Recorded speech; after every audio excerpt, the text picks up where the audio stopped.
দিদিকে ক্ষমতায় টিকে থাকতে গেলে দিদি যা পারবেন করবেন। তাদের মাধ্যমে মমতাদি ক্ষমতা এসেছিলেন বা এক একটা নির্বাচন পার হয়েছে, তাদের সব ভুলে গেছে। আমাকে বিভাস গুহ বলেন যে সোনালি, সোনালি দি, তোমার বিয়েতে যায়নি, আমরা আশ্চর্য হইনি। তমাদাকে বিভাসদা বন্ধু স্থানীয় ছিলেন, তোমার মেয়ের বিয়েতে কেন কিভাবে আসলো দিদি দেখলে? তখন আমি বলি বিভাসদা এসব কথা ছাড়ো, তোমার মেয়ের বিয়েতে তো গেছে। বলে আমি খুশি হয়েছি কিন্তু আনন্দিত হইনি। খুশি আর আনন্দের মধ্যে কিন্তু তফাৎ আছে। আমি তখন বিজেপি করি, আরএসএস এর অনেক লোক আসে। আমি বলেছিলাম, অজয় নন্দী বলে একজন ভদ্রলোক এসেছিলেন, বয়স্ক মতো। আমি বলেছিলাম দাদা যদি অভয় দেন তাহলে একটা কথা বলি। তখন উনি বলেছিলেন আচ্ছা বলেন দিদি। তখন আমি বলেছিলাম যে বিজেপির সব আছে, বিজেপির একটাও মমতা ব্যানার্জি নেই।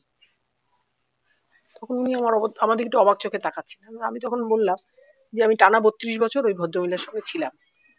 আপনি যদি বলেন আবেগ, হ্যাঁ আবেগ, কেন আবেগ না থাকলে তো আমি মানুষই নেই, আমার আবেগ আছে, আমার বিবেক আছে। তখন উনি বলছেন এই কথা বলছেন কেন? তখন আমি বললাম মমতাদি তো সিপিএম কে শূন্যে এনে দাঁড় করিয়েছে। সিপিএম তখন আমরা দেখতাম পদ্মনিধি ধর, দীপশিতার দাদু। আমাকে সুব্রত বক্সী বলতেন পদ্মনিধি ধর একদম কোনাকুনি আমাদের এতে বসতেন।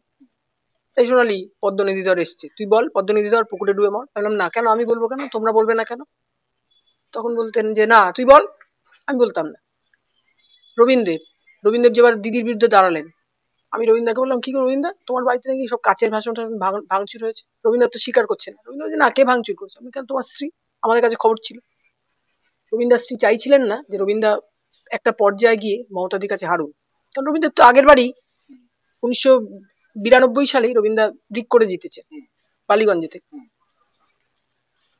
তো রবীন্দ্র বলে না না তোরা এসব বলবি না, এসব বাজে কথা।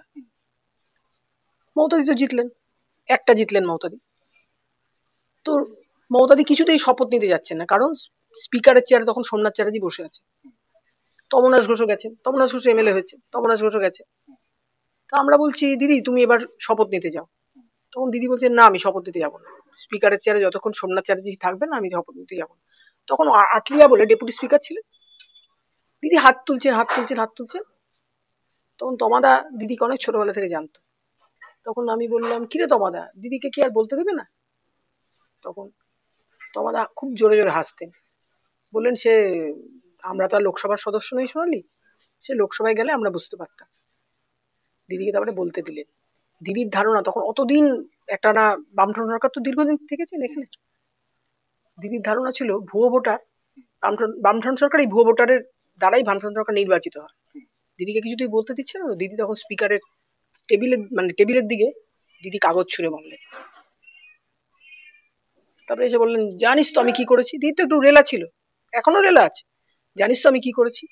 তখন আমরা তো খুব বাহবা দিচ্ছি, হ্যাঁ দিদি খুব ভালো করেছো, ঠিক করেছো।